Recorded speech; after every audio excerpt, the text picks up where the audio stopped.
Okay, let's talk about Bahria town, Karachi. On the surface, it looks like a dream come true, right? It's one of Pakistan's biggest and, let's be honest, most ambitious real estate projects ever. They sell it as this modern utopia, a perfect city within a city. But, and this is a big but, underneath all that shine, there's a whole lot of controversy. And that raises some pretty serious questions for anyone thinking about putting their money there. It's been called a city within a city, and that sounds amazing. But what does that actually mean for you, the potential buyer or investor? That's the big question we're going to unpack today. You've got this grand, almost unbelievable vision on one side and a really complicated history on the other. So what does it really mean to invest in a place like this? Let's dig in and find out. All right, so here's how we're going to break it all down. First up, we'll look at the promise. What makes this place so appealing? Then, the process, how buying a property is supposed to work. After that, we hit the reality, what investors are actually experiencing. We'll follow that with the reason, the legal mess behind it all, and finally, we'll wrap up with the precaution, a buyer's guide to help you protect yourself. Okay, let's start with part one, the promise. To really get why this is such a big deal, the good and the bad, you first have to understand the dream. Let's talk about the powerful allure of Bahria town, Karachi, and what makes it so magnetic. I mean, the sheer scale of this place is just mind-boggling. We're talking over 46,000 acres. That's huge. And they don't market it as just another housing project. No, the pitch is that this is a complete, self-contained utopia, a perfect, modern world totally separate from the chaos of the city outside its gates. And look, this isn't just talk. They backed up this vision with some seriously impressive features. We're talking about Pakistan's largest cricket stadium, Rafi's Stadium, a massive theme park, Bahria Adventureland, a grand gymnasium with all the courts you could want. It's a gated community with top-notch infrastructure, and it even has its own dedicated interchange on the M9 motorway. The whole thing is designed to feel like you're living in a five-star, all-inclusive resort. That's the dream they're selling, and you can see why it's so tempting. So how do you buy into this dream? Well, on paper, they've made the process seem super simple and straightforward. Let's walk through how these property transfers are supposed to be handled. All right, the first thing you need to know about is something called a No Demand Certificate, or NDC. This is the key document in the whole process. Think of it as the official green light from Bahria town. The seller gets it, and it confirms that all the property's dues are paid up and shows exactly what the transfer fee is.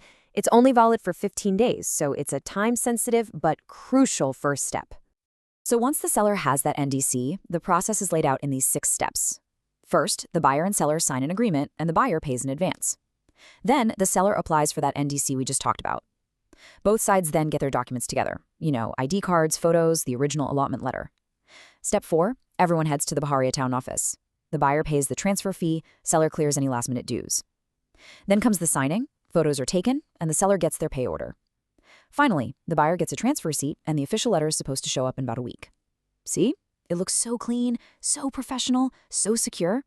But the real question is, does it always go down this smoothly? And that question brings us to section 3, the reality. This is where we step away from the glossy brochures and official procedures and dive into the messy, often frustrating, lived experiences of investors. It's an investor's gamble. So just to recap, remember the promise? A posh, gated community. A secure, modern lifestyle. Got it? Hold that thought.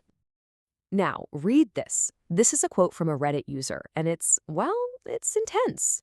Avoid it. It's literally Karachi's Israel/Palestine situation, a bunch of bastards looting poor natives. Whoa, that is raw, and it paints a picture of serious conflict and exploitation. So what on earth is causing this massive gap between the beautiful promise and this kind of angry reality? Well, when you look at the reported scams and issues, it gets pretty grim. People have reported things like their plots being completely canceled by Bahria town after they've already bought them. Imagine that. Or third-party construction projects just stalling out because of red tape and demands for bribes. Here's a really crazy one. People buy a plot in a good spot and then years later find out it's been moved 20 kilometers away to some undeveloped area with no roads, no water, no anything. And to top it all off, you have a market where tons of people are trying to sell, but almost no one wants to buy. And this next quote really hits on the financial pain. My boss and colleague are both always crying about the value of their Bahria town plots. The prices are stagnant. So instead of their investment growing, which is kind of the whole point of buying property, right? They're just stuck. Their money is tied up in something that's not going anywhere. It's the exact opposite of what you'd expect. So you have to ask, why? Why is this happening? How can a project this big have so many problems? Well, the answer isn't simple. It's tangled up in a legal labyrinth, and that's the real reason this whole thing feels like such a gamble. Okay, the single biggest event you need to know about is the Supreme Court case. In May of 2018, the court dropped an absolute bombshell. It ruled that the land grant to Bahria town from the Mahler Development Authority was straight up illegal, the very ground the city was built on. You can imagine the chaos that caused. It took until March 2019 for a settlement to finally be reached between Bahria town and the government to try and sort out this mess. And the settlement?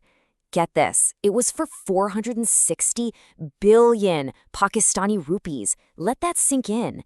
To put that into perspective, that's a massive amount of money. The size of that number just tells you how serious the land acquisition problem was. That was the price tag to basically legalize the entire project after the fact. So how does something like this even happen? Well, the root of the problem goes way back to a law from 1894, a relic of the colonial era. And this law has a couple of major loopholes. First, it has a really broad definition of public purpose. That means the government can take land for all sorts of reasons, including for a private developer's project. Second, it has a super restrictive definition of affected persons. It basically only compensates the people who hold the official title to the land, ignoring tenants, farmers, or workers whose entire livelihoods are tied to that same land. This old, flawed law is the framework that made this whole controversial situation possible. Okay, so with all of that complicated and frankly worrying history, what do you do if you're still considering investing? This brings us to our final and maybe most important section, precaution.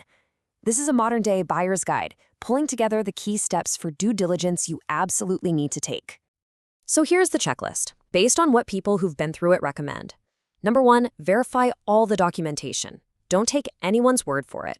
Number 2, consult legal experts. Spend the money on a good real estate lawyer to confirm the legal status of anything before you even think about investing. 3, and this one is so important, prefer tangible assets. The safest bet is a built, ready-to-move-in house or apartment you can physically visit and touch. Avoid buying just a plot of land, especially in a project that's on an installment plan. So many of those third-party builders just default or disappear. It's a huge risk. And finally, use reputable brokers. Only work with people who have a solid, proven track record that you can verify with references. And if you need any more proof of why this is so critical, just look at this market snapshot. The price volatility is insane. Look at the 125 square yard plots. In Precinct 12, the alley block, it can go for up to 65 lakh. But in Precinct 26A, the max is 40 lakh. Same size, wildly different value. Now look at the 250 square yard plots. Precinct 1, up to 170 lakh. Precinct 21, it tops out at 50.